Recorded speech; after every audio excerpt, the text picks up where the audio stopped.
Hey everyone, David here with, I believe this should be the penultimate episode for Season 4, Episode 9 of the DarkspiderCast. Welcome. Definitely need to treat this as a video journal, an audio journal this week around because, man, things have been happening. Things have been kind of, progressing as far as just life, and just a lot of news have broken out that I definitely want to talk about, but at the same time, I also want to be kind of candid, kind of honest, kind of just a little forward, while at the same time not being too open about certain things that have been going on in my life. Like, basically, I just want to kind of, what's the word I'm looking for? Like, clear the air, so to speak. So, basically, the episode this week may or may not be going up a little bit on the later side. I know I could have technically treated the episode just a little bit on the earlier week, but two things. One, the finale for Miss Marvel is upon us, and by the time you're listening to this, not only will the finale be out, but actually me and the girlfriend have in fact checked it out, and so I'm going to be giving I guess pretty much a review on the back half of the show. I'm gonna recap my opinion about the first half, and then pretty much just tackle reviews for episodes 4, 5, and 6 all in one, just one clear sweep, in an effort to just kind of bring home exactly how I felt about the series and how I'm feeling about Marvel overall, because compounded with that is also going to be my review of Thor Love and Thunder. Don't worry, no spoilers for that movie will happen in this episode, so you don't really have to worry about skipping or doing anything like that.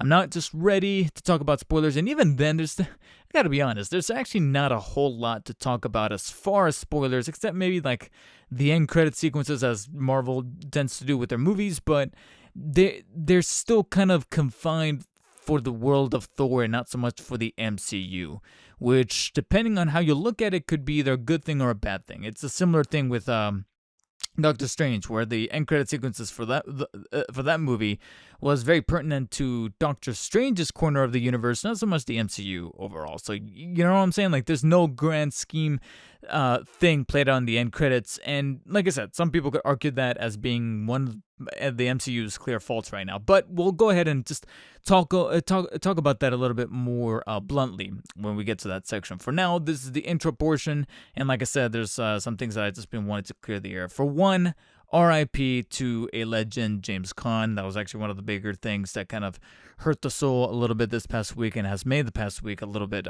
tough on me, is knowing that one of my favorite actors, James Caan, has passed away. I followed him on Twitter, but he had a very clear, not only a clear presence on Twitter with the way that he tweeted, the way that he was kind of a hothead, but like a lovable hothead, and he kind of transcended that not only into his roles, but also into his Twitter account. You know, whenever somebody wanted to kind of start beef with him on Twitter, he would clap back, like, appropriately, and all of his tweets ended with the literal phrase, end of tweet, and that was kind of a staple. So it was quite literally the end of tweets, seeing that I woke up that morning to Twitter, and it was, reported by a bunch of outlets, and even a tweet from his own account that was probably put out by his estate or his family or whatever, that got into his account saying, unfortunately, we have lost, as they put it, Jimmy, at the age of 82. I don't remember the exact cause, but I think it was just natural causes. I'm not entirely certain, but yeah, James Caan, great legendary actor, thief, Godfather, and then for some more contemporary audiences, maybe a little bit, with Misery in the 90s, but then, of course, Buddy's father in Elf, and more and more, just the list goes on. And like I said, he did like so many great roles, worked in different mediums, and like I said, he had a presence on screen and on Twitter, and you knew that James Caan was in a movie. He made it known, you know what I'm saying? And he almost rarely ever gave a bad performance. So a big respect and a big RIP to the guy. So that one actually legit was like, oh man, like, it just sunk me in when I opened the Twitter that morning and I read that headline. Since then, like I said, things have just kind of been progressing on the job search. Not a whole lot has really. It's funny because it's progressed, and at the same time, nothing has really stepped up as far as anything on a grander scale. I did do an interview on Monday over Google Meets, Interview was kind of okay. I didn't feel like I flunked it, but at the same time, I don't think I nailed it. And at the same time, there's never really been a clear indicator um, on their part as far as how I did on an interview, because there's been a handful of interviews that I thought I did shit on and I ended up getting an offer, and then there's been others that I thought I nailed. I thought that the interview was just exceptional. I answered all the questions confidently with an awful lot of information, only to then find out that I didn't get the job and I got passed up. So I don't know. Like I really do not know how to call my interviews anymore. I have friends who I don't want to say gloat, but they take pride in being able to realize when they've nailed an interview and we're able to come on top. And I've just never really fully been able to do that, honestly. Even with the jobs that I were able to hold down for a good amount of time, I can look back at that interview and be like, really, I got it. You know what I'm saying? So that's happened. There was also one other position that I did an assignment for, like an edit. And so I sent that in. They responded saying, okay, we received it. We're going to be watching these samples in the next couple of days, and we'll get back to you. I've gotten a couple of other emails saying, thank you, we received your application. We'll get back to you. Some of which, like I said, in past couple of episodes, I've even started applying for some customer service jobs that don't have anything to do with my passions, whether it be for video editing or content creation. Outside of that, like I said, customer rep, still not doing retail, still not doing fast food. I really do not want to go back to that fucking world. But lo and behold, I'm already getting some rejections for customer service. And here's the thing is that lately, a lot of people have been coming forward saying that it is looking like we're now facing what could arguably be like the biggest repercussion out of the pandemic, which is that now we're in a new recession that we're tackling. And I feel like slowly but surely, a lot of these places that thought that they were hiring are now realizing how much money they would have to spend on a new hire, and now kind of backpedaling, because along with the rejections and the pending, like, oh, we'll get back to you kind of emails that I've been also receiving, I've also been receiving emails of jobs that I applied for that would even look at my application and download my resume and kind of give me thumbs up on ZipRecruiter and whatnot, would then turn around and send me an email saying that they've shut down the position and they've closed it, meaning that they're no longer like looking for someone. So I'm over here going like, okay, then what was the point of putting it up there? You know what I'm saying? Or hitting me up saying, hey, can you send over some samples? And then just going dark. It's getting a little exhausting. So exhausting that I have gone along and applied for unemployment. So far, I'm under the belief that everything's going good with that. So we'll see where that goes. I'm just waiting to, get into a new week so I can kind of recertify and do new things that way. And if things could not have gotten a little tumultuous enough this week, I got into a little bit of a car accident earlier this week.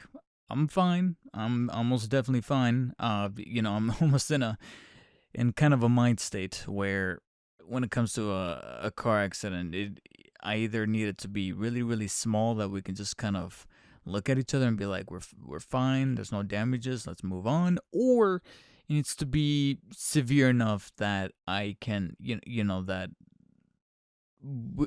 priorities could be looked away from the whole like, oh, you're at fault, or you were the idiot one, you were the, you know what I'm saying? Like, anyways, it was kind of like a middle of the way where everybody involved is fine, me and the other person. It really was an accident, like a genuine accident where it just sort of happened. In terms of like the crux of it, my car barely got a couple of scratches that could definitely be buffed out. Their car, on the other hand, got the bumper was definitely on the weaker side because the damn thing just came off. But other than that, their car is fine as well. And so we exchanged information, contact information, insurance, all that stuff. And so from what I can tell so far, everything's kind of getting ironed out. It's just that it's just becoming, like I said, exhausting, guys. I'm not gonna lie. I'm getting into some ASMR levels of volume here because it's just very, very tough it's been very difficult recently to be able to kind of bring out energy out of me. It's been getting, like I said, more and more tiresome to retain a level of energy that matches what the content usually asks of me. You know what I'm saying? In terms of like talking about video games, talking about movies, talking about stuff. Like it's just being increasingly difficult. And thank God that it's around this time that I'm taking kind of a pseudo break from publishing on YouTube right now, even though I'm currently still working on that video essay revolving around Spider-Man Lotus. In fact, it's almost on the brink of being published. So it's in the editing stage, in the final stages of editing. But in terms of being able to like record things live and also kind of not only, like I said, film things for the niche channel, but also being able to just fucking say some fucking words right now in front of the mic for a podcast, it's tough. You know, you hear me stuttering an awful lot. You hear me kind of compound my sentences and my thoughts together, because lately, like I said, it's trying to rub two thoughts together has been a challenge. Like, I'm just going through the motions of just walking around and driving around, being out in public, going to the gym, hanging out with my girlfriend. I just feel like my body's just there, but spiritually, I'm just not there. And so I'm trying to power through it. I'm trying to figure out what can help. I've already even actually looked up a couple of places where I can go to maybe talk to somebody. Now, of course, it all depends on how much they're going to be charging to do that. Considering that, like I said, I'm on the brink of not having any money. For fuck's sake, I just said that I applied for unemployment. So, yeah, just thought I take the beginning part of this episode to just get a little bit personal and just to kind of remind you guys and remind myself that I am also still human. So I'm still in the process of working on that. Okay, enough of the real life depressing stuff. Let's get to some make-believe depressing stuff, like the state of Marvel. No, I'm kidding. I just needed a very segue kind of a transition into our next segment here, which is pretty much the Marvel segment, because this is where I'm going to be talking about Thor Love and Thunder, no spoilers, as well as pretty much the back half of Miss Marvel, because at the time of this recording, I was finally able to not only catch up with the Miss Marvel via episodes 4 and 5, but I was also able to watch the finale and wrap up season 1, or what I guess we're calling season 1, because they never said that it was just going to be a mini-series. But then again, it doesn't matter that some shows are miniseries, because Obi-Wan was meant to be a miniseries, but now people are saying, oh, there could be a second season, so who the fuck really? What does it really matter, right? But let me tackle Thor Love and Thunder first, because that's the one that is, I think, the one furthest back, and it's the one that's starting to slowly fleet from my brain the more the days kind of move forward here, because of how much, not only because of the amount of time that has passed since I had last watched it, which was last week, but also because that's also kind of like a testament to the quality of the movie, is that, yes, what people have been saying is that Thor Love and Thunder, you know, some people are loving it, and then some people are saying that it's pretty much okay. And frankly, I really am falling in the camp of it being okay. It really is. Basically, the best way I can summarize it is it's one of the first things that I said when I was walking out of the theater with the girlfriend, is that when everything is funny, then nothing is. You get what I'm saying? Like, comedy and funny jokes and funny scenarios and things like that are made funny by the fact that they don't happen that frequently. That's what makes comedy so compelling, is that sometimes you also need to have some kind of build up, some kind of lead up to the punchline, or some kind of storytelling narrative to anchor those jokes. That's why the new style of stand-up comedy that just completely trumps the way it used to be back in like the 40s, 50s, 60s, is that the new style of stand-up comedy is not even comedy, so to speak. It's pretty much just storytelling. You know what I'm saying? Like, whenever Kevin Hart or Dave Chappelle or you know, Jim Gaffigan, whoever is one of your favorite comics working in the industry right now, honestly, whenever they have a new special, it's really just an hour to an hour and a half of them telling stories. It's not really jokes. It's just funny stories. And after a little while, Thor Ragnarok told a funny story about Thor's redemption to be more than just a serious dude all around, and realize that he can work with a team, and more importantly, work with his brother Loki. Thor: Love and Thunder, you can argue that there's some themes going on in the background, but he's just had so much of an arc, especially after Ragnarok set up the funny Thor that then gets molded like almost like a piece of clay into a funny yet still heartbreaking version of the character through the 1-2 punch that is Infinity War and Endgame, that there really wasn't that much more to explore. And I feel like that's one of the reasons why Thor: Love and Thunder suffers, is because Taika Waititi, I love him. That's the thing. That's why it makes it so difficult to talk about Thor: Love and Thunder, and why it makes it kind of exhausting is because I genuinely do love Taika Waititi's style of humor. I really like what we do in the shadows. I really loved Jojo Rabbit, and I love Thor: Ragnarok. So walking out of Love and Thunder where I had moments where I'm like, guys, can we please stop and move on either to the next joke or to at least the story? Because there's times where the jokes are just coming at a mile a minute that I'm like, can I take anything seriously? There's points where the movie tries to be serious almost to like a fault. Like there's a scene where it's super played out for laughs. It's a joke, it's a joke, it's a joke. And then all of a sudden, dun dun dun, something really serious and thematic from the real world that is very tough to talk about.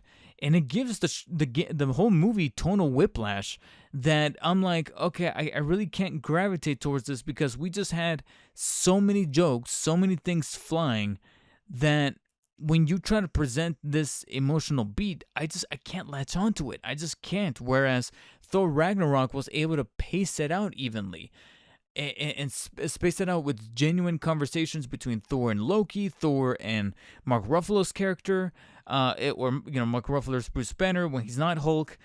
There were genuine conversations here. There in Love and Thunder, it's not really. It feels less like conversation and more like actors just ad-libbing.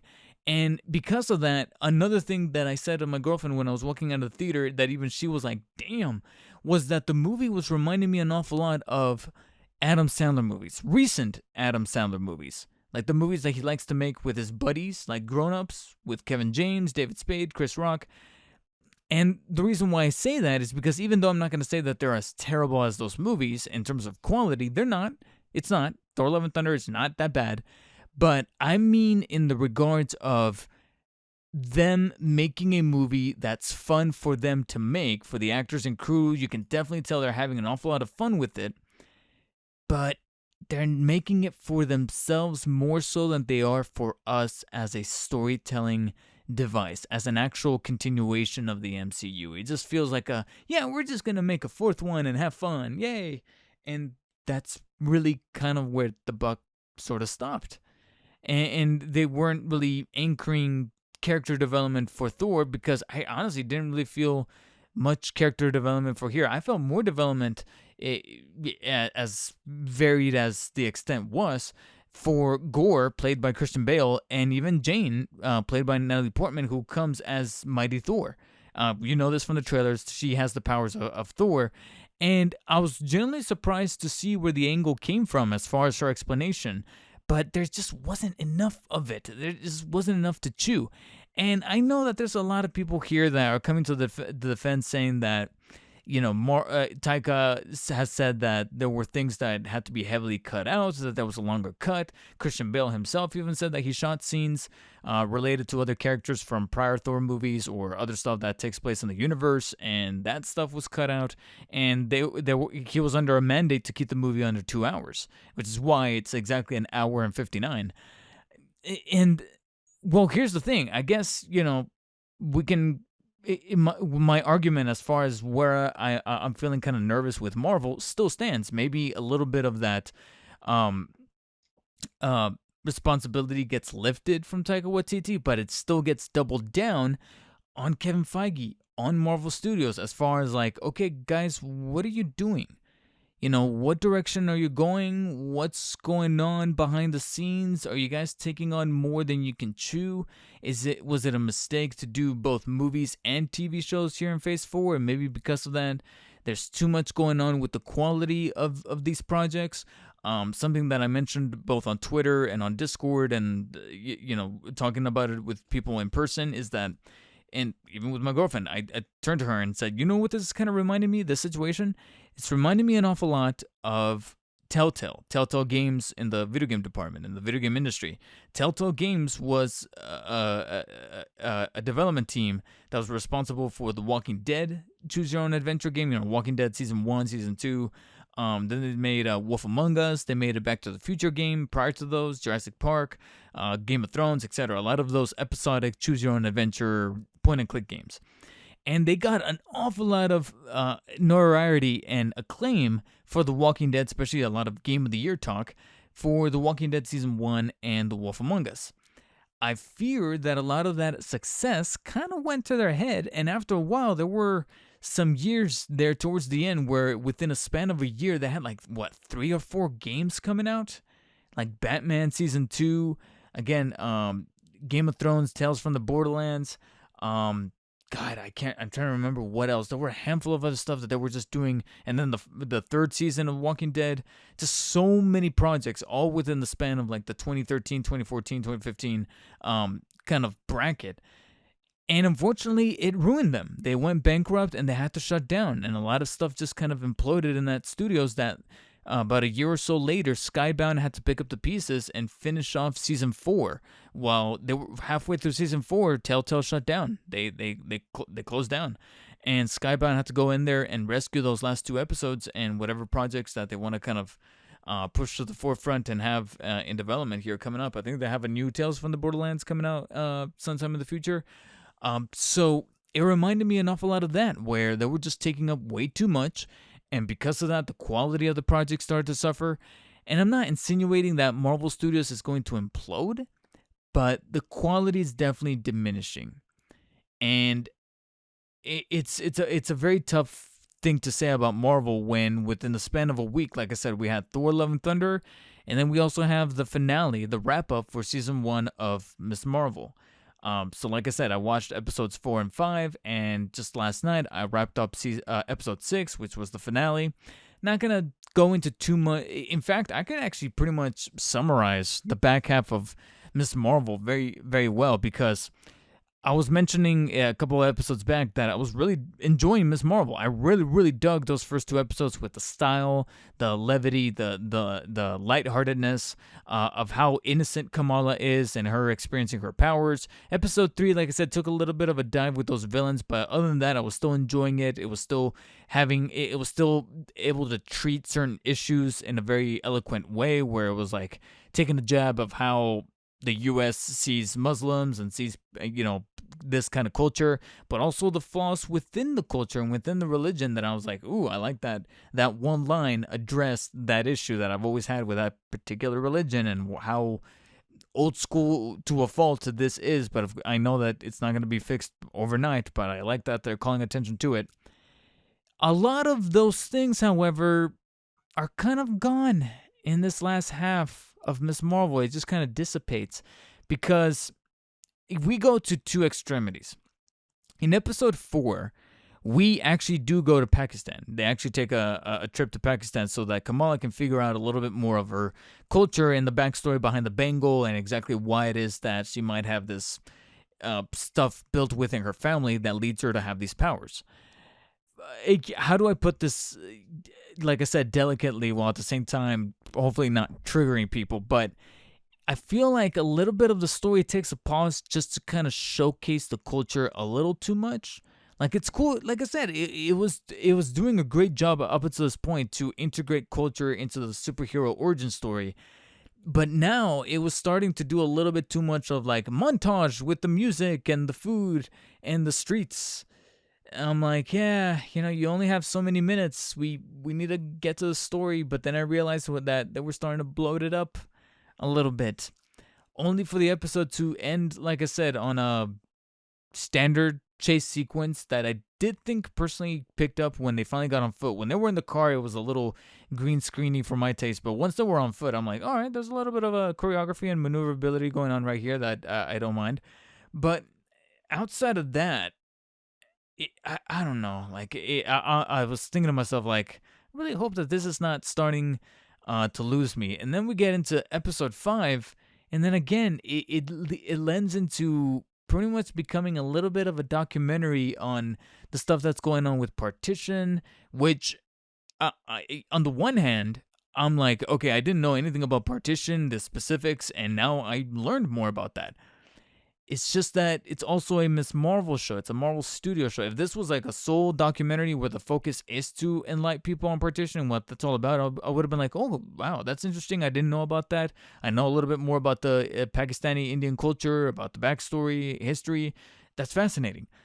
But this is also a Marvel show. Like, we got to get back to the story, guys. Like, I don't mean to be that guy, but we got to get back to the story, and we really weren't doing an awful lot of that, especially when, again, those bad guys, they're back. They're back in episode 4. They're a little bit here in episode 5, with some sudden switching going on with motivations, and I don't know.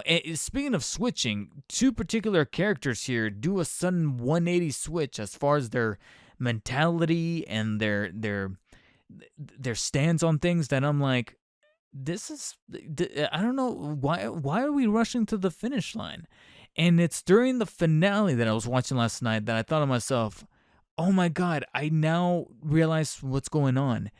Miss Marvel effectively goes from being a Disney Plus Marvel show to a Disney Channel Marvel show. You get what I'm saying? We went from Disney Plus to Disney Channel.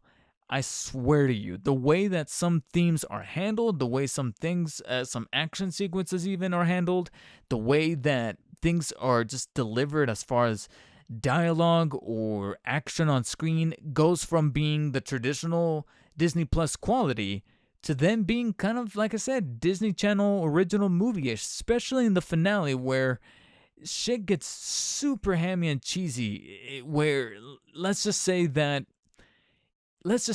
if you thought it was corny when in the first Spider-Man gets saved by some New Yorkers telling Green Goblin to go piss off, a little bit of that is also here at the end of Miss Marvel, and I'm like, oh god, we're doing this again. And like I said, it felt very Disney Channel-ish, especially with, like I said, some performances, some acting.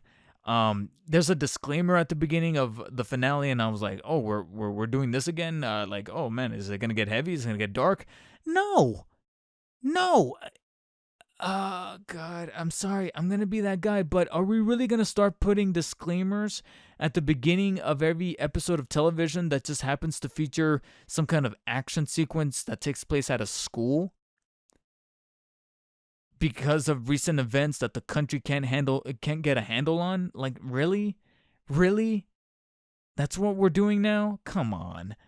And yeah, there's a line in the finale that insinuates that they're pretty much alluding to current real world events and how, like, hey, the optics on this looks kind of bad, but I'm like, is there really a reason for the disclaimer? How about we actually do something in the real world instead of just putting a disclaimer in front of a show that's make-believe?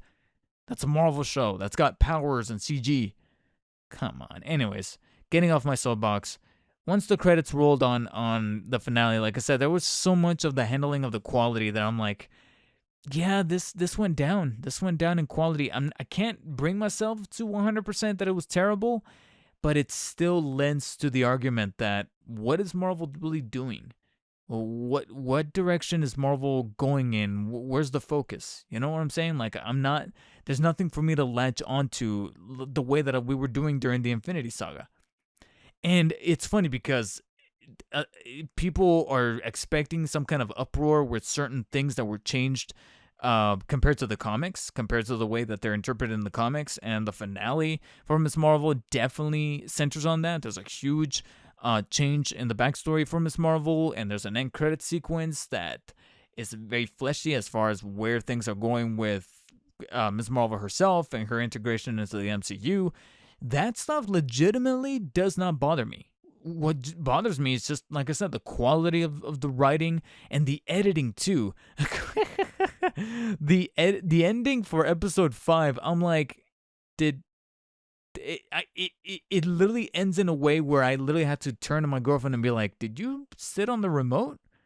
Cause like, come on, get up. We have to keep watching this." And she's like, "No." And credits start rolling. I'm like, "What the really? That's how they decide to cut the ending together? Like, god damn." And I thought it was like a one and done thing, but then episode 6 opens with a badly edited cold open just as well, and I'm like, yeah, what is what like I said, what is going on with Marvel? What's the direction? What's the focus? And should we be worried that maybe Marvel themselves are getting like us, just like with Telltale, they're taking on too much, the quality is depleting, and maybe the work conditions are also depleting as well, because it's really not boding well that some people are coming forward anonymously working for certain visual effects houses saying that, yeah, Marvel's getting a little high on their horse over there, and they're telling us to work on this stuff and outsourcing and crunching in a way where the work just doesn't look all that great. And that's why a lot of people have been complaining about the CGI with the She-Hulk trailer, with some effects in Miss Marvel, some effects in Moon Knight, and then Thor Love and Thunder with the way it's edited, keep it under 2 hours. Like, there's just a lot of things that are just not looking great for Marvel. The way that, like I said, Taika was told to keep Love and Thunder under 2 hours, and a lot of that stuff was cut. A lot of the story.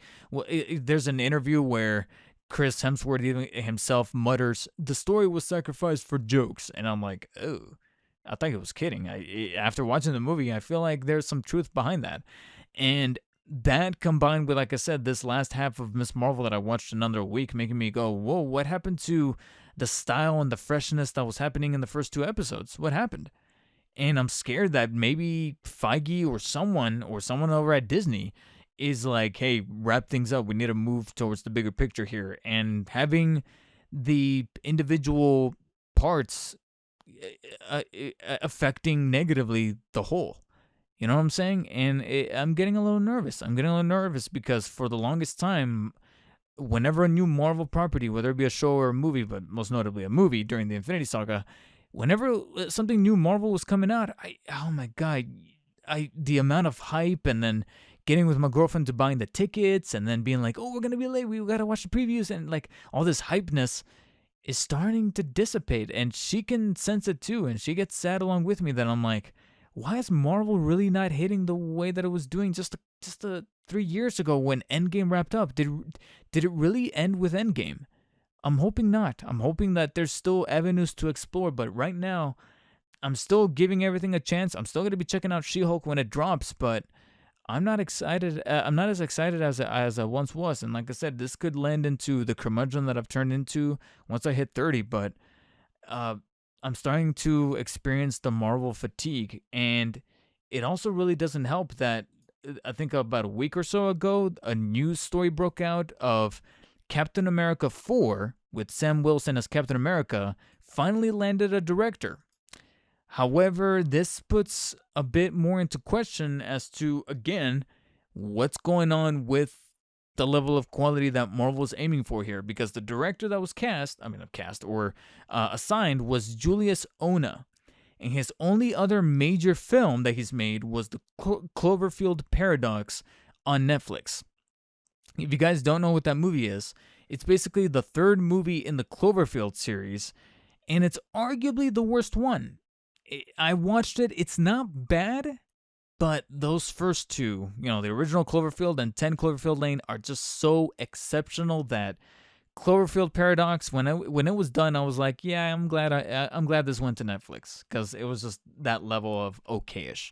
So to get someone like that and have them take the reins of something as kind of eventful as Captain America 4, it's like, okay, let's hope that script is that strong, and maybe they can turn things around, because there's been cases where a director's first major film is kind of okay, but then the second one is like, yo. So there's still room for openness there, but there's still that tinge of like, okay, this is not necessarily also a proven director, and the amount of quality that we've been having lately with Marvel, it just leads to, like I said, a lot of skepticism and debate that makes us wonder, are we in for a dark age of Marvel, or are we gonna have to like rerun the Infinity Saga to relive those classic moments? Just something to ponder. All right, let's get into what I've been playing, because this is actually going to be a little bit of a beefy segment. I kind of want to add a little bit of an epilogue or anecdote to last week talking about Fable 2 and how at that point I was playing Fable 2 and I felt like I was coming up on the climax, but I wasn't just right there then. I thought to myself, okay, let me give off some first impressions, and then on next week's episode, finally give off my final review of Fable 2 after finally wrapping it up. So, actually, it turns out that I was quite frankly there at the ending, because I think I don't want to say that night, but I think the following night after recording that episode, I actually did in fact beat Fable 2. And so for the most part, those impressions that I had about how Fable 2 is able to do so many things a little bit better than the original still stand, especially as far as traversal, being able to traverse environments a lot quicker by holding down the A button, so your character is able to sprint, while at the same time no stamina bar. The emoji, I don't want to say emoji, but the emotions system to be able to like piss people off or win them over, maybe even get married. It kind of plays a lot into the Molyneuxisms, if you want to call them that, the Peter Molyneux-isms, of how, like, oh, you're able to, do this thing. Because here's the thing. Ever since I beat Fable 2, not only have I've watched reviews of Fable 2, but also watched a 50-minute making-of documentary for a couple of nights, over the course of 2 nights when I was falling asleep, or trying to lull myself to sleep, listening to the voice of Peter Molyneux, and trying to figure out exactly like what was the intent behind some of these mechanics, because I can easily tell that it's all derived from Peter Molyneux. And Peter Molyneux has a reputation of making games with an awful lot of big promise and not necessarily delivering 100% on that promise, making it sound a little grander. He is part of the holy trinity of the Sweet Little Lies Trinity, and he makes up that group along with Todd Howard from Fallout. And I guess not so much anymore, but definitely when the game came out, Sean Murray, who developed No Man's Sky, they were the 3 guys that we all looked at and said, yeah, you guys need to stop talking, all right? Because your guys' mouth just rambles faster than your brain is able to catch up with it, or programmers are able to work. And so you can tell that some mechanics here in Fable 2 definitely came from Peter Molyneux. And some of them I thought were just kind of okay, but now listening to what he had intended, I'm like, yeah, that was definitely not the actual thing that came to fruition when it came to those mechanics. But taking them on surface level, I was able to like utilize them to, like I said, make things kind of quirky and fun and lend Fable 2 that tongue-in-cheek humor, that dark humor that I was known for. And so when I rolled credits, I thought to myself, yeah, there was an awful lot of fun that I generally did have with Fable 2. Combat felt a lot more refined, being able to farm XP so that I can put it in the right places as far as developing my spells.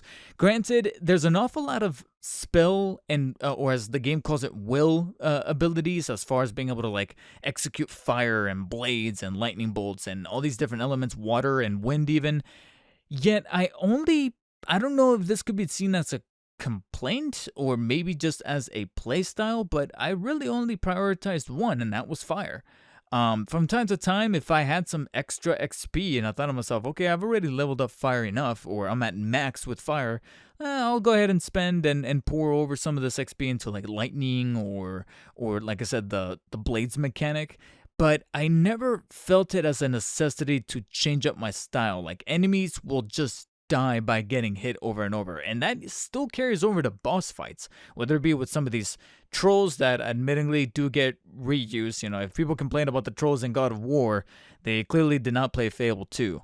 But as fun as they are the first couple of times, after a while, I slowly realized that basically the further enemies introduced have a different speed and a different form of endurance to how much damage they can take. But as far as being clever with like what kind of creatures they are or what kind of civilization they derive from, none of that is really found here. You know what I'm saying? Like that's looking into it a little too deeply. Because I got into like I said, the third act of the game, I was expecting new enemies that need a new style of gameplay or a new approach. Not really. You could just fight them the same way that you were fighting the other enemies, or like I said, if you want to switch up your style to then deal shocking damage as opposed to fire damage, you can technically just do that. It'll just take a little bit longer because I did not level up my shock damage as much. Outside of that, like I said, the crossing off quests off my list, especially the ones that have an actual narrative, an actual story to them, was really, really fun. And then other quests, I looked at and said, yeah, I'm not doing that because it's just the same thing over and over until it eventually runs out. The only one that I played exception to was the archaeologist mission, and that was only because I had already beaten the game the day that I tackled this mission. You know what I'm saying? I beat the game during my day session. I usually like to play games, especially RPGs or action RPGs like Fable 2, twice during the day. You know, like once after I eat breakfast during the morning / early afternoon time, and then once more before I go to bed. Well, it turns out that I beat the game during my morning / day session as opposed to the night session that I had intended, because it was one of those cases where I'm like, I think this might be the final mission, but I'm not entirely certain, and the game's progressing, and it thrusts me right into the climax. You know, like the shit goes down. I don't want to say certain story points or certain story twists develop, but you know what I'm saying? You're locked and loaded. You're not going anywhere. You're finishing the game. And so I'm like, well, I guess I got no choice. And so because of this, later on in the evening, I thought to myself, okay, well, since I rolled credits during the nighttime, whatever spare time I have left to play in Fable 2, let's go ahead and do some side missions. And I pretty much did all of the side missions that I wanted to do that were, like I said, narrative driven. And because of this, because I was done with that, I thought to myself, all right, well, I guess I'll just do some of the ones that I was turned away from, like the archaeologist mission. And sure enough, it was one of those missions that I just hate doing, but because I was already done with the game, I figured, you know what, let's just finish it off while I listen to a podcast or watch some videos on the background, whatever. And basically, it was simply just a glorified fetch quest. Go and grab this item, bring it back, rinse and repeat for literally 13 times. Until finally she's like, well, here, you get this gem that you can sell for an abundant amount of gold. Yay. So eventful. And it really did not help that I finally realized that Fable 2 was the Fable game, because I knew it was one of the games. I just wasn't, and I knew it wasn't the first game. So I was going back and forth. Is it Fable 2 or Fable 3 that has that terrible ending that I've seen in other videos from like What Culture Gaming or WatchMojo.com, where they count down as like the top 10 worst video game endings or video game final bosses? Spoilers, but Fable 2 is actually the culprit with the terrible final quote-unquote fight. And that is why I was able to beat the game during my early day session, because I was like, that was it. Yeah, and like I said, I'm going to be vague in case anybody listening here was planning on playing Fable 2. Do not get your hopes up when it comes to that climactic final mission. Don't think that you necessarily have to level yourself up or even get yourself properly equipped and prepared for the final mission. All other missions prior to that, whether they're involved in the main story or they're part of a side quest, sure, you can go ahead and try to play it with your own style as far as what, like I said, what moves you want to level up, or what amount of damage you want to output as far as your strength and your skill, being able to counter combat moves and be able to guard and parry at the right moment, etc., and play your own way. And that's one of the attractive things about Fable 2. But the finale is most definitely not it. I legitimately think to myself, like, what were they thinking with that ending? And unfortunately, that 50-minute documentary that I watched did not provide any kind of insight into this whatsoever. And I really do wish that there was like a no-clip documentary. If you guys are familiar with the YouTube channel No Clip, they do a lot of video game documentaries, like the making of particular games. And I would love it if they made one on Fable 2, and they can maybe speak to someone that can maybe blow the whistle, so to speak, on exactly what went down with that ending. Did they run out of time? Was there like a deadline? Was there a budget cut? I don't know, but holy shit, that was bad. And if that was released today, there would be an enormous uproar that would have possibly either canceled the game or canceled the studio. It is rather curious to see how a situation like this would have played out in 2022, because Fable 2's ending, oh man, it would have legitimately pissed off if I had played this day one. But I had enough fun with the earlier parts of the game, the earlier 10 or 11 hours, that I am still signed up for Fable 3, especially since it is still thrown in with Game Pass. I just wish that there would have been something much more impactful or climactic waiting for me at the end, besides the obvious, whether it be with the choice you have to make or a certain character getting offed that I was already emotionally preparing myself for. But it's cool to see that they kind of planted some seeds for what can unfold in Fable 3, especially with a particular line of dialogue, or I should say the delivery of that dialogue at the end by a certain character that made me go, ooh, what's going on? So that was pretty interesting, and I'm still like I said, signed up for seeing how this trilogy will finally end. But that was an older game that I already touched upon somewhat last week. Let me talk about two brand new games. Well, maybe not brand new, like they've kind of already been out for a couple of years. One of which was actually about to be removed from Game Pass, so I figured, all right, it's time to move that one up the timetable as far as getting through my Game Pass backlog. But they're also two very refreshing indie and very brief games. And because of how brief and short they were, I was able to tackle them very late in the game here before the week closed out, and I was like, all right, perfect games to be able to talk about on next week's podcast. And they are quite literally two indie games, kind of both borrowing a 16-bit pixel, or it's not 8-bit, it's more like 16-bit pixel art kind of aesthetic. That's one of the common things about it, as well as using like I don't want to say Zenny, but very synthesizer kind of motif to their scores, but not to the fullest extent on either one. And one even features a little bit of an orchestral background with the score, so I thought that was pretty interesting. But on the one side of the spectrum, you have a game called Unpacking, which is a very, very brief game. It's only about 3 hours long. It's an indie-developed game from Humble Bundle, but basically what it is that it's literally a game where you have to take boxes and unpack them as you move from place to place. So a lot of people often regard moving as being a very tedious process because you're moving out of your older place, somewhere that you were probably comfortable for a little while, and going into a brand new place, and you have to pack everything up and then reopen it again and put everything back to where it belongs. But the intention behind Unpacking is to kind of develop this kind of, as they put it, Zen-like kind of transcendence of fulfilling the comfort of putting things in their right spot, being organizing, while at the same time utilizing this strategic method to tell a story about the invisible protagonist. You don't see a character, you don't hear dialogue, you barely even have any text. There's a couple of little text blurbs here and there whenever you go from one place to another amongst a scrapbook, but outside of that, you don't really get direct feed of any kind of story or premise into you, apart from the stuff that you're actually unboxing, and that kind of tells a story of what is really going on. It's a combination of the things you're unboxing and the place you're moving into.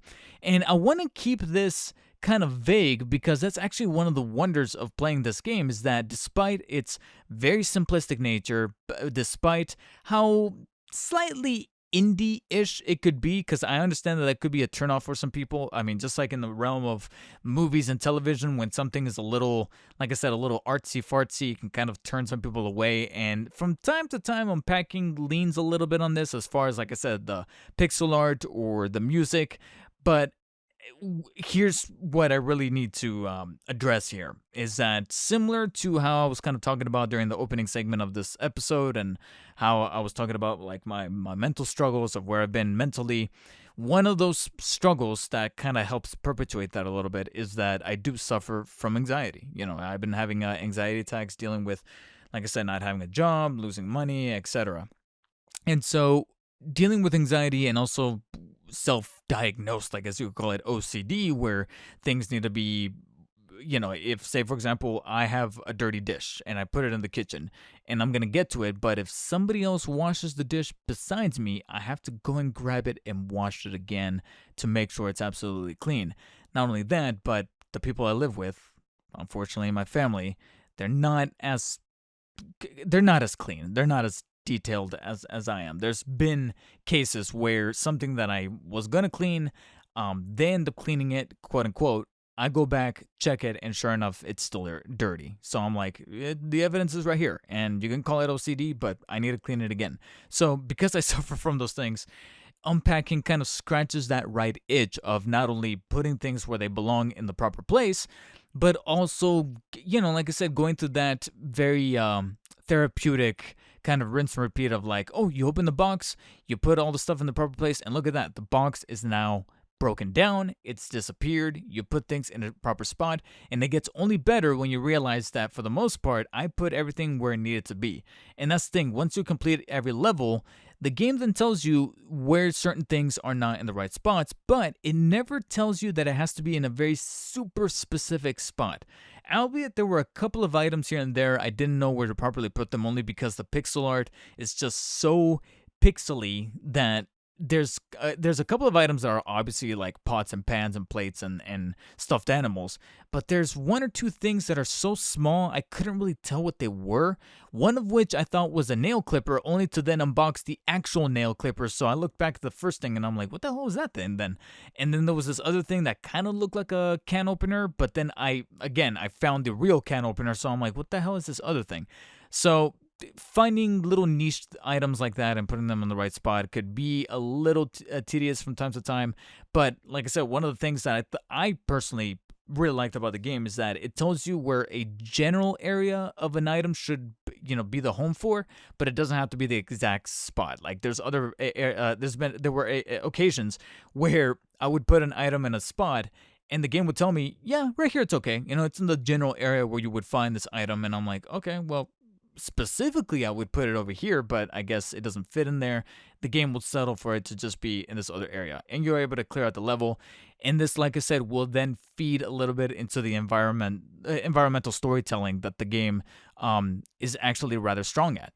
And that's frankly one of the things that really helped out about the game. Plus, like I said, it's incredibly short. It's only about 3 hours. I literally beat it in a day.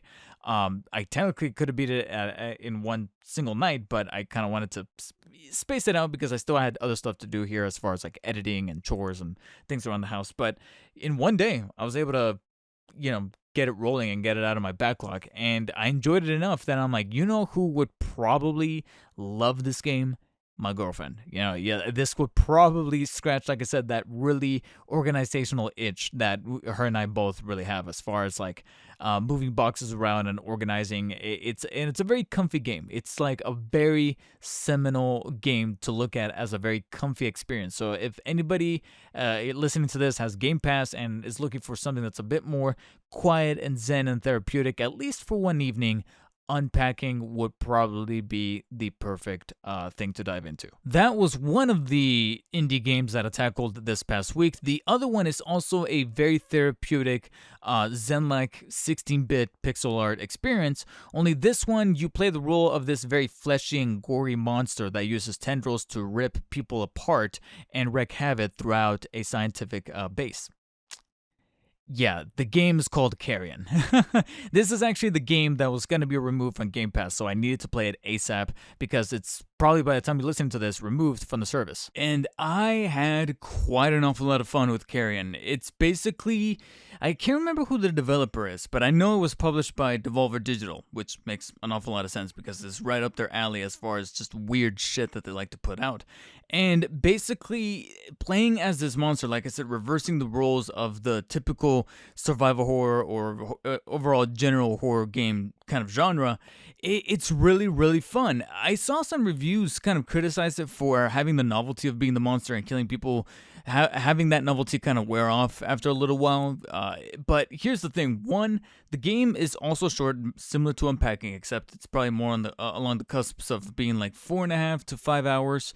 But I don't know if maybe this feeds into my dark humor tendencies or what, but it never wore out thin for me. I always enjoyed killing people as a fleshy monster inside of these labs and bunkers and different kinds of environments that do feel varied. It changes up the environment from time to time because I saw other complaints about how everything kind of looks droll and samey.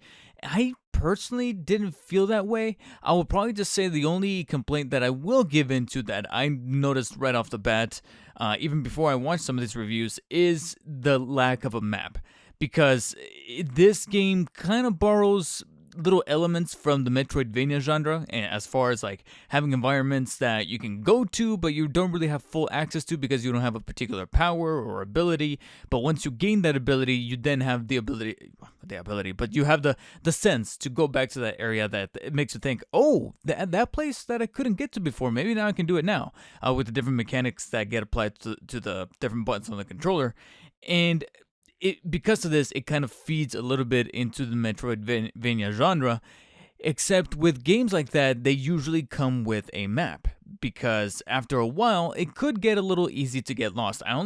Now, to be fair, and like I said, I'm not trying to put myself out on a pedestal or make myself sound unique, but I only really got lost once, and quite honestly, no bullshit, that one time that I got lost was actually at the end. Like, I was actually doing a really good job as far as knowing where exactly where to go on my initial playthrough. It wasn't only until the end, like literally the last level, where things get a little bit more on the elaborate side as far as what needs to get done. I don't know if this is considered a spoiler, but the final level is truly just a final level. There's no like final, tropish final type boss or anything like that. It's more like a final level that kind of takes everything that you've been acquiring as far as abilities, maneuvers, mechanics applied to the controller, and then just kind of escalates them. It doesn't turn them on its head or do anything like that, which I guess you could argue could also be its own nitpick. But it pretty much just takes everything that you've been learning and kind of puts it together in that one final level, while at the same time just cranking it up a little bit as far as the quantity of times that you have to execute on some of these things to progress forward. And then there's also these little momentary pauses in the momentum of the game as far as playing like a fleshy monster. I'm actually just a little bit surprised that some reviews actually did mention what these breaks are, because I personally, I don't know about you guys, but I personally see them as a little spoilery, so I'm going to keep it vague. But let's just say there's moments in the game that take a pause from the action to then give you a different perspective.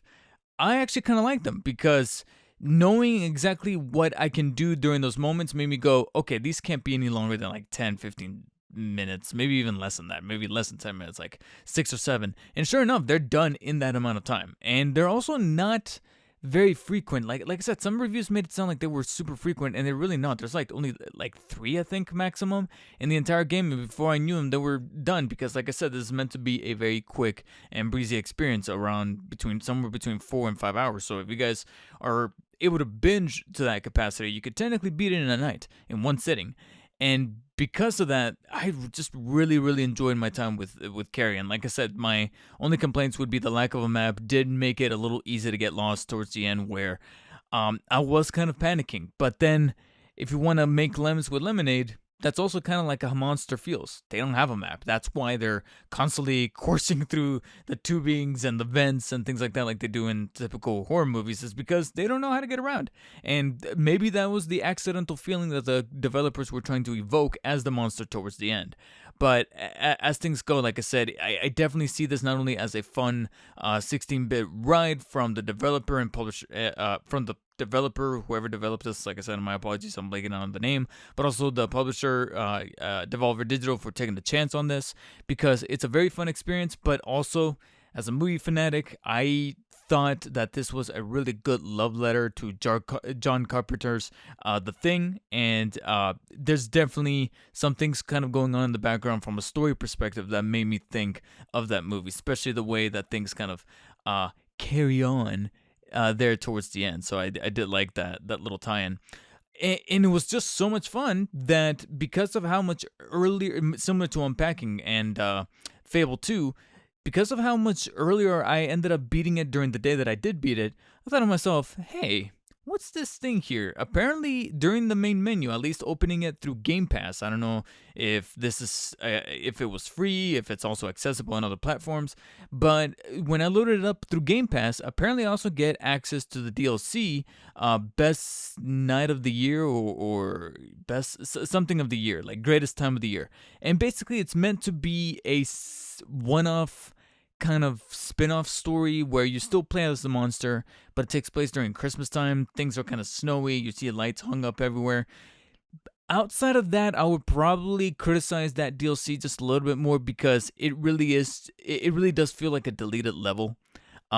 That's only literally about 30-40 minutes tops. And there are a couple of little puzzles here and there. I do feel like it's a little bit more on the challenging side than the original game, simply because they throw in a little bit more enemy variety, or rather enemy quantity, specifically with one particular type of enemy that makes you think. It makes you realize that you can't just go in there tendrils flying and just kill everybody. You actually have to think about how to maneuver around and use some of the abilities and powers that the monster kind of has under their disposal. Outside of that, though, like I said, it's meant to be like a quick 30-40 minute thing, and it's just so quick, and there's barely any context or reasoning behind why this is modeled after the Christmas theme with, like I said, the lights and the snowy backgrounds, that it made me think, well, aside from maybe, like I said, being a much more direct reference to the thing because the thing takes place in a snowy, tundra area, I didn't really see any reasoning for this to exist besides possibly, like I said, being a deleted level, or an alternate ending to the original Carrion. So it's an extra little like 30-40 minutes in case you really did have that amount of fun as I did with Carrion, especially if you, like I said, have the free time and you haven't been burnt out on the game just yet. But outside of that, nothing to really write home about. If it is, however, free DLC, it is definitely worth checking it out. But if it's paid, even at like $3 or $4, I'd be like I said, it's only like 30 extra minutes. You can watch it on YouTube or see it play out that way. So you're not really missing out much. But you will be if you don't at least play the core game at some point. I know it's kind of superfluous to talk about it now because probably by the time you're listening to this, unfortunately the game is gone from the Game Pass service because it was set to be removed on July 15th. But should it ever return, or you see it on a sale on the eShop for the Nintendo Switch or on the Microsoft Store for Xbox, I definitely recommend it. There is one other game that I want to talk about, but not because I played it, but because it gave me what is essentially my first world gamer problem, or my first boujee encounter after being pampered for so long in modern gaming sensibilities that I'm like, damn, this really is happening now at this point. But I couldn't help it.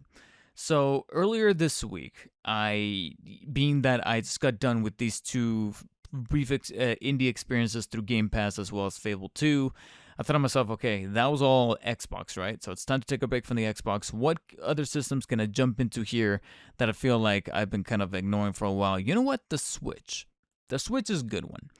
And there's a couple of games in my 2022 backlog of games that I've purchased that I've been meaning to get to. And one of them is actually a game that I've had, technically speaking, on my backlog since 2020 when I first pre-ordered it before it got eventually delayed like 2 or 3 times at a lengthy disposition, and finally saw its release this year. And of course, I'm talking about Lego Star Wars The Skywalker Saga.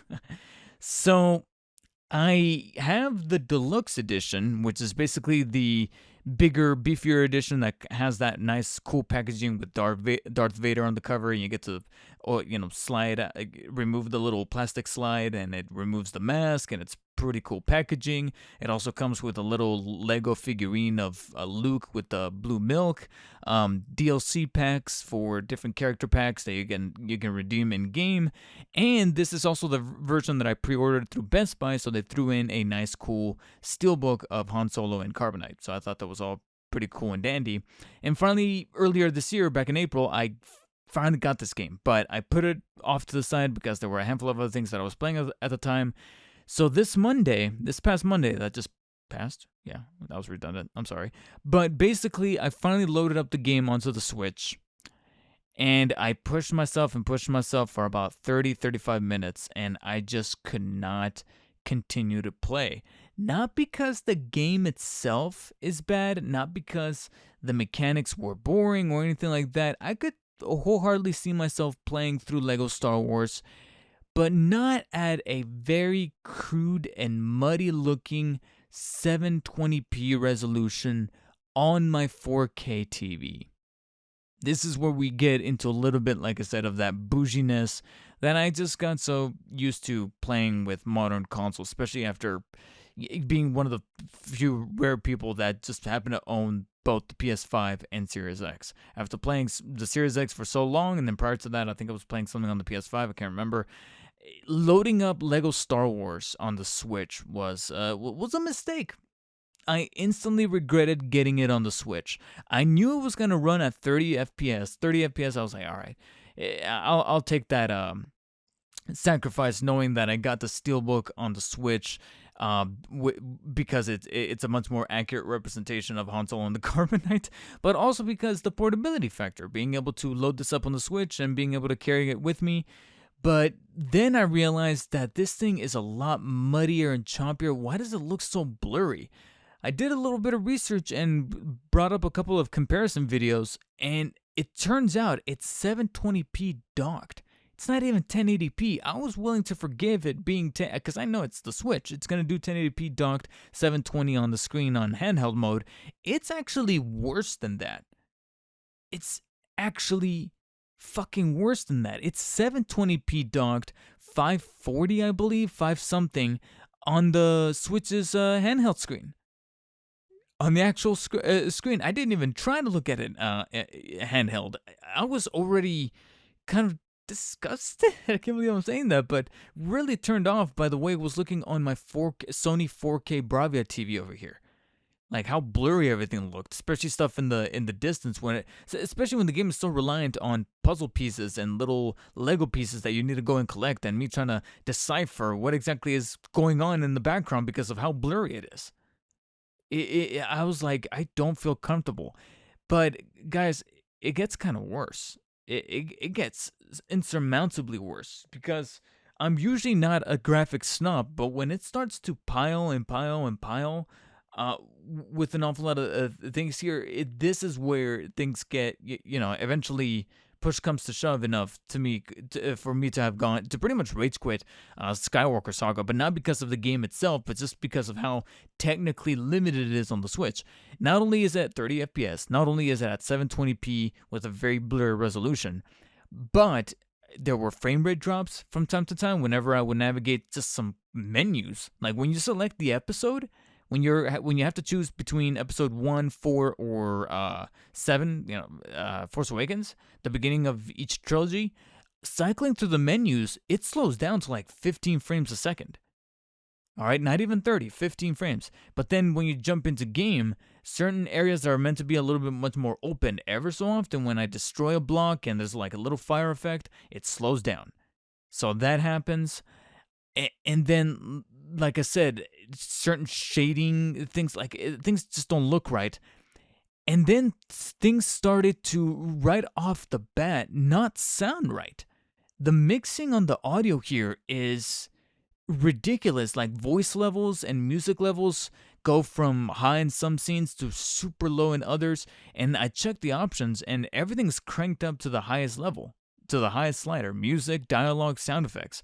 So certain cutscenes happen and I can very softly hear characters' dialogue, Qui-Gon talking, which is obviously not Liam Neeson, but you can barely hear him, and then the music sometimes sounds like it wants to be loud, but I can barely hear it. I can barely hear it looping in the background. It's mixed terribly. And I'm like, man, I don't know if I can keep going with this. And this is all this experiences was prompted me to do the research. And then after the research, I loaded up YouTube and thought to myself, okay, this is going to be it. Let's check out a comparison video. And the comparison video made things even worse for me. I almost regret watching that comparison video, because if I hadn't, maybe I would have kept playing. But after watching this comparison video, I was like, nope, no.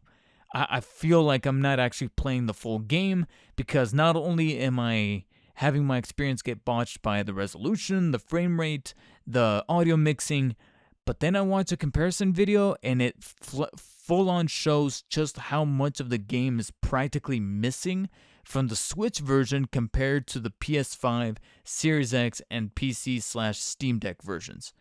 Because I saw a comparison video where they do that classic like wipe, where they show what's missing and what's being compromised. The Switch version is pretty much a PS2 equivalent of a Lego game from back then. Like Lego Indiana Jones on the PS2, that's pretty much what we're dealing with. Or the original Lego Star Wars, like Lego Star Wars 1 or Lego Star Wars 2 on the PS2. That's pretty much what we're dealing with. And then when the screen wipes to show me the PS5 version, you have actual foliage and trees and assets loading up in the foreground and in the background. The draw distance it expands exponentially, and there's just, like I said, there's just so much cut out on the Switch version that all these elements combined made me go, yeah, no, this ain't it, Chief. I can't do it. I really, in good conscience, cannot do it. And I packed up Lego Star Wars, put it back into its packaging, and thought to myself, okay, with the portability factor, maybe I'll give it to my girlfriend so she can play it on her Switch. But in terms of my personal experience with the game, I'd rather wait for a very deep sale and probably double dip to get it on the PS5, probably later on in the year. Probably come Black Friday when it goes down to like 30, 35, then I'll pull the trigger on it. But for now, unfortunately, it looks like Lego Star Wars is out of the backlog and just completely out of my perception of a game that needs to be played anytime soon, because I'm like, no, if I play this again, it needs to be on PS5, and I can't be renting it. I need to own it, because this is actually a pretty lengthy game. Since it goes through all 9 movies, it has to be a game that has to be played patiently and without being in a rush. I want to be able to like fully chew on it and not deal with, like I said, all these technical limitations that just, like I said, it really did feel like I was missing a part of the game, knowing just how much was compromised for the Switch version, that I'm like, yeah, I can't do it. I can't do it. And it also made me wonder how many other multiplat games get compromised on the Switch this way. And this also begs the question, is it probably time that Nintendo starts getting off their lazy ass, making money off the regular Switch, and actually start working on a Switch Pro? Start inventing something new, because as Richard Review Tech USA likes to say, it's getting long in the tooth, and I feel like Star Wars, the Skywalker Saga on the platform is the definitive example showcasing just how limited the Switch has become. And we're going to end on a story that's also a little bit of a downer, a little bit of a negative, but hey, that seems to be the running theme of this episode, right? It always gets darkest just before the dawn, and the dawn is, I'm hoping, will be the finale next week. So for this week, we got to tackle, some downers. We opened the episode with some personal stuff. Now we're talking about potentially Ubisoft becoming the next EA. Like, I don't know what's going on right here, but Ubisoft is definitely showing symptoms of EA-ism, of Rockstarism, where, like, these companies, man,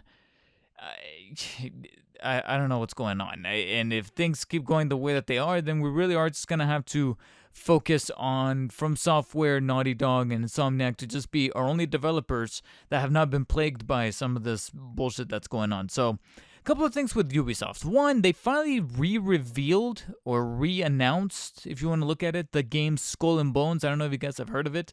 Basically, a few years back, there was supposed to be a game called Skull and Bones, which was pretty much the pirate mechanics, the pirate ship battle mechanics from Assassin's Creed 4 that everybody loved, and they pretty much took it and made it into its own separate game, its own separate IP.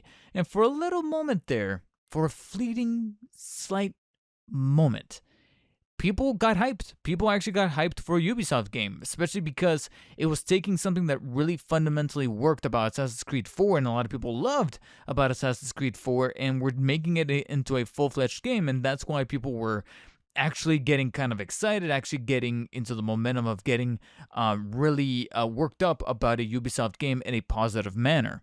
But then they went kind of silent for a while, for literally years. I think this game was announced back in like 2018, 2019. And so it's been some years, it's been some time that we last heard about this game. And then a few weeks ago, Ubisoft kept teasing a live stream saying, hey, Skull and Bones we're going to show off gameplay, we're going to talk about the game much more profusely. Except some of those teasers, some of those like little promo materials that they were posting on social media and whatnot, there was something about them that I looked at it and went, wait a minute, oh god, here we go, with Ubisoft doing what they love best, which is to take a game that looked pretty interesting and then start to give off vibes that they're working it towards something that's more akin to a live service, to having that kind of corporate feel versus actually feeling like a game that feels original and new and refreshing. The little characteristics from the promo material, even before the live stream, even before the gameplay deep dive, was the logo, because I was very quick. It didn't go over my eyes. I was very quick to notice how drastically different the logo with the little subtitle, a Ubisoft original. I'm getting sick of that subtitle, by the way. But how much different the logo is different from the original logo when the game was first announced. Obviously, very difficult to illustrate here in podcast form, but all you have to do is just do a quick Google search. It's very, very easy. Old Skull and Bones, old logo versus new logo or something like that, and you'll instantly find the comparisons of how they overhauled the logo. And to me, that's kind of a way to manifest or kind of interpret how they overhauled the gameplay.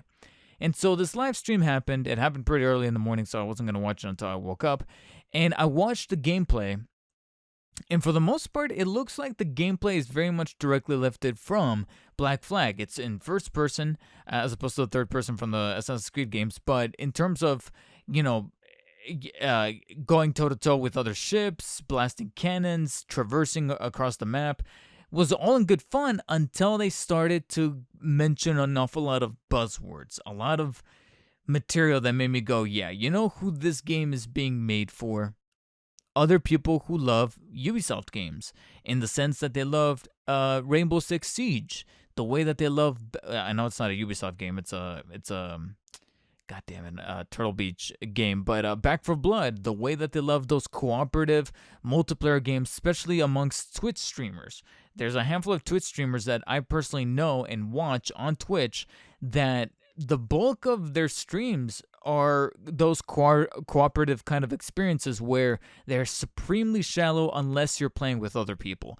And the gameplay deep dive started to dive into this a little bit as far as showing off, like, oh, you can trade this for that, and you can use these currencies to better your ship, better your crew, better all this stuff. And then people in the comment section and in the chat while the live stream was going on, they were quick to notice, yeah, but you can't like board ships and actually fight. You can't commandeer. They try to do some mutiny type mechanics, but it's all done via like a voting system or some kind of menu system. I don't know, but there's just so many bare bones stuff, and more emphasis on, like I said, the currencies as far as like trading this for that I'm like, oh my fucking god, I can already see the microtransactions at play, how you can get stuff easier. The deluxe editions of these games are already on pre-ordered, where you get an extra boost in XP, an extra boost in coal or gold or whatever the fuck that could be used towards your ship, etc., etc. Early access to like these, parts for your ship so you can customize a ship, etc. It's so many things that I'm like, and the moment's gone. Like the excitement is gone. So much so that I didn't even put this on my 2022 list at all. I have absolutely no hype or desire for this game.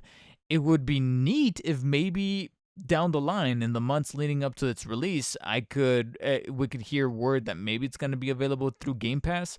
But yeah, this is reminding me an awful lot of those cooperative games that do better amongst the Twitch crowd of like, of filling in the, it's kind of, I might get flack for this, but filling into that stereotype where, you guys have seen that TikTok go around where it shows the boyfriend, the girlfriend, and it shows when my partner is a gamer, and it's using a lot of like terminology that is technically a lot of multiplayer gamers like to use, but it also sounds kind of sexual out of context, and that's the whole joke, the whole meme behind the TikTok. But it's filling in that stereotype where it's like, okay guys, I got this, and like that, and those scripted bits from those presentations from back in the E3 days where it's like, okay, nobody really talks this way in multiplayer games. It's almost like a company like Ubisoft is feeding into that bullshit. It's feeding into that stereotype, and it's like, well, we're just going to continue making these kinds of games. And that goes hand in hand with this other story that developed out of Ubisoft that makes me go, okay, what the fuck is going on over there? You guys are about to implode. Because the original story, there has been an update since then, but the original story from a few days ago was that and this is coming over from Games Radar, the Games Radar article, so I'm going to be quoting it here. Quote, multiple Ubisoft games on Steam have either been delisted or will be delisted come September. Just earlier today on July 11th, so this is from a few days ago, July 11th, social media users reported that Assassin's Creed Liberation HD would be removed from Steam later this year. A new notice on Steam stated that the game would be entirely delisted from the storefront on September 1st and will no longer be available to purchase or play after this date. Purchase or play. So even, the original story, the original impression, I think since then it's been refined, and I got a little bit of an update here, so fret not. But the original impression or scare was that they were pretty much saying, hey, even if you bought the game, it's gone. It's going to be gone. Another passage here reads, now the same thing appears to be happening to multiple other Ubisoft games. Both Prince of Persia, The Forgotten Sands, and Splinter Cell Blacklist have both been amended with the same tag on Steam, notifying players that their deluxe editions and all corresponding DLC will be delisted on September 1st. In fact, some Ubisoft games have already been delisted from Steam. Silent Hunter 5 Battle of the Atlantic and Space Junkies have been entirely taken down for the PC storefront, with a notice reading, at the request of the publisher, Space Junkies, Silent Hunter 5 Battle of the Atlantic is no longer available for sale on Steam. Right now, there's zero information as to why these 5 games in total are being delisted on Steam. However, the notices for Space Junkies and Silent Hunter 5 make it clear that it's Ubisoft themselves and not another third party that are behind the delistings. We reached out to Ubisoft for comments and will update this article with any further information received. Now, they did in fact update the article. There's a passage here at the top that's an update, and I'm going to read it. Quote, Ubisoft has confirmed 4 games are being decommissioned in September, but only DLC and online features will be removed from each. This is a statement put out by Ubisoft telling Games Radar Plus, we don't take the decision to retire services for older Ubisoft games lightly, and our teams are currently assessing all available options for players who will be impacted with these games' online services are decommissioned on September 1st, 2022. We're also working with our partners to update this information across all storefronts, so players will be fully informed about the removal of online services at the point of purchase, as well as via our support article where we shared the news. So it's online purposes, so whether it be the multiplayer or the DLC. It's funny because multiplayer, there could be an argument there because sometimes servers cost money to keep up and running, and maybe Ubisoft is finally losing the space or the reservation for some of those servers. Fine. The DLC, on the other hand, why the fuck are you pulling the DLC? I gotta be honest, that's the one that kind of goes over my head. I'm like, especially if it's single player DLC like the one for Assassin's Creed Liberation. Why? Or Prince of Persia or Splinter Cell, like, why? It's single player stuff. Just leave it the fuck alone. And like I said, this happening just a mere week or two after the reveal of Skull and Bones that was immensely underwhelming after being gone for so long. Like, what the fuck were they doing the entire time? The graphics don't even look all that great. It doesn't look bad, but it just looks like a standard PS4 game. And now in the era of the PS5 and Series X, it's like, nah, you gotta step it up, or either that or step it up with the gameplay. And even the gameplay, like I said, it's just feeding into the buzzwords about microtransactions, loot, like trading this for that, and you get to interact with your friends. And I remember there was a segment in the deep dive of the gameplay saying, even though you can play the mission solo, we encourage that you play with other people. And I'm like, is it just me, or these days whenever a developer says you could play solo but is like, okay, the solo stuff is gonna feel either unbalanced or unrefined or mismanaged in a way where it's like, okay, the functionality to play solo is there, but they're gonna bottleneck you in a way where it's like, nah, you're gonna have a much more comfortable, actually fluid experience playing it with other people. You're gonna have to go and get some friends. You're gonna have to go out there and be extroverted and actually talk to other people and be like, hey, can you help me with this raid or help me with this ship battle in Skull and Bones? And I'm like, well, then write me off. All right, because I barely play multiplayer games as it is these days. I'd rather have my own comfy single player experience. And beyond being an introvert, it's just the way that I like to play games. And when I do play multiplayer, it's because I'm playing with people that I personally do know. And I know personally that a good chunk of my friends are probably not really that attracted to Skull and Bones. Maybe one, only because I know that he loved Black Flag. But even then, just having the ship battles without an option to board an island or board the ship, and that, along with this decommissioning, I'm worried for Ubisoft, because I really do think, and I know a lot of people have been calling it way ahead of time. I remember Jeremy, aka the Gamer2323, he did a video that's been memed by his community to death by now, but he did make a video pretty much calling on the fall from grace of Ubisoft. Yeah, it's a video, one of his first video essays, very informative, and it's funny because this video was posted how long ago? Like almost I think we're coming up on a year ago, and now it truly does look like Ubisoft it's eating itself by having this new story about the decommissioning of this DLC breaking just a few days or about a week or so after that disappointing Skull and Bones release, which is also set to come out just one day before God of War Ragnarok, November 8th. Someone actually, and this was announced after God of War announced their release date, obviously, because of the way that I'm breaking these stories from episode to episode. So, whose idea was that? Like, truly, who really came up with that? And I'm like, well, I definitely know where I'm spending my $70. So yeah, I have in no way, shape, or desire, or no shape or form, any kind of desire to want to play that game, unless it maybe comes to Game Pass in the foreseeable future. Until then, Ubisoft, you can keep it.